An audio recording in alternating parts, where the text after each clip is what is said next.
اب تمہاری شادی ہونے والی ہیں، تو آنے والی کو دیکھو نا کتنی بڑی قربانی کر کے آ رہی ہے، گھر، ماں باپ، بہن بھائی، سہیلیاں، ماحول، ہر چیز چھوڑ کے وہ آ رہی. تم آتے ہی اس کو کڑاہی میں ڈال دو تو اس کا کیا حال ہوگا. اور جتنی کوئی مشین قیمتی ہوتی ہے اس کی ڈائی اس سے بھی قیمتی ہوتی ہے. ڈائی سانچہ انگریزی میں ڈائی کہتے ہیں، اردو میں سانچہ. مرسڈیز کا جو سانچہ ہے جس میں مرسڈیز ڈھلتی ہے وہ مرسڈیز سے زیادہ مہنگا ہوتا ہے. اس پہ کوئی ذرا بھی خراش آ جائے نا اس کو تبدیل کر دیتے ہیں، نیا لگاتے ہیں. یہ جو 2-3 سال ایک ہی ماڈل چلتا ہے کہ نیا ماڈل لانے کے لیے کروڑوں ڈالر پھر خرچ کرنے پڑتے ہیں کہ نئی ڈائی بنانی ہوتی ہے، نیا سانچہ بنانا ہوتا ہے. اس لیے 3 سال ایک ہی ماڈل چلتا ہے.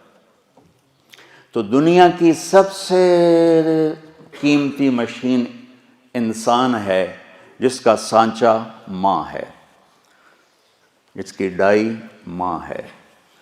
مرسڈیز کے سانچے پر خراش پڑے تو بدل دیتے ہیں، اور ماں بن گئی ہے بچی اور اس کے پیٹ میں بچہ ہے. سسر اس کو ڈانٹ رہا ہے، ساس اس کو ڈانٹ رہی ہے، نندیں اس کو ڈانٹ رہی ہیں، دیور اس کو ڈانٹ رہے ہیں، خامد اس کو ڈانٹ رہا ہے. تو ڈائی اندر میں تو پرزے ہو گئی نا. آج کل بچے پیدائشی ڈپریشن کا شکار ہیں کہ ماؤں پر وہ تشدد ہوتا ہے ماحول. کہیں اس کا الٹ بھی ہو جاتا ہے لیکن وہ بہت کم ہے کہ آنے والی بڑی زوردار ہوتی سارے نے بلا لیں دی، لیکن یہ بہت کم ہے. زیادہ یہی ہے کہ آنے والی ایک عذاب میں پھنس جاتی. تو اس لیے میں نے کہا بیٹا ہمارا دین ہمیں کہتا ہے کہ لڑکا بھی گھر چھوڑے لڑکی بھی گھر چھوڑے اور اپنا الگ گھر بسائیں تاکہ 2 کے مسائل ہوں. اب جو بیچاری جاتی ہے وہ سارے گھر کی خدمت اس کے ذمہ ہو جاتی، ماں کی بھی کرے، ساس کی بھی کرے، سسر کی بھی کرے، اور خامند کی بھی کرے، خامند کی بہنوں کی بھی کرے، گھر کے برتن بھی صاف کرے، جھاڑو بھی دے، سارے کام اس کے ذمہ ہوتے. میں تمہیں پہلے بھی کئی دفعہ سنا چکا ہوں کہ اللہ تعالیٰ نے یہ ماحول کیسے آنکھوں پہ پٹی باندھ دیتا ہے. ٹھیک ہے، میری شادی ہوئی فیصل آباد، میرا گاؤں. اس وقت وہاں بجلی بھی نہیں تھی، تو میری بیوی شہر سے اور وحشت زدہ ہماری جانگلی زبان وہ سمجھتی نہیں تھی، چپ کر کے بیٹھی رہتی تھی. تو وہ پھر میرے پاس روتی، تسی بولی جاندے ہو میں نے پتہ ہی نہیں لگتا تسی آگ کی رہے ہو. ایسی کیفیت.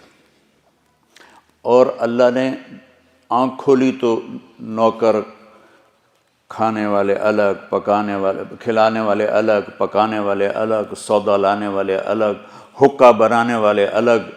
حقے کا ایک مستقل نوکر ہوتا تھا جس کا کام تھا صبح حقہ تیار کر کے رکھنا اور پھر عصر کے بعد دوبارہ حقہ تازہ کر کے رکھنا. اس وقت حقے پر پوری مجلس لگا کرتی تھی. تو میں نے اپنی ماں کو کبھی نہیں دیکھا کہ میری ماں کو اچھا پکانا بھی نہیں آتا تھا اور روٹی گول نہیں بنا سکتی تھی چونکہ سارا کام تو نوکرانیاں کرتی تھیں. تو میری ماں کو کوکنگ نہیں آتی تھی اور نہ ہی کوئی روٹی پکانی آتی تھی. بطور عورت تھوڑا بہت وہ جانتی تھی لیکن چونکہ کام کرنے والیاں ہوتی تھیں تو ان کو بھی ضرورت نہیں پڑی. اب اس ماحول میں جرگہ، پوری مجلس شورا بیٹھی ہے، پوری فیملی کی عورتیں اکٹھی ہیں اور گفتگو کیا ہو رہی ہے؟ تیری ماں تا چولہے تے سڑدی پئی ہوندی ہے تے بیگم تیری ٹھک تے پیڑے تے بیٹھی ہوندی، ٹھک تے منجی تے بیٹھی ہوندی. اور میں ہنس پڑا.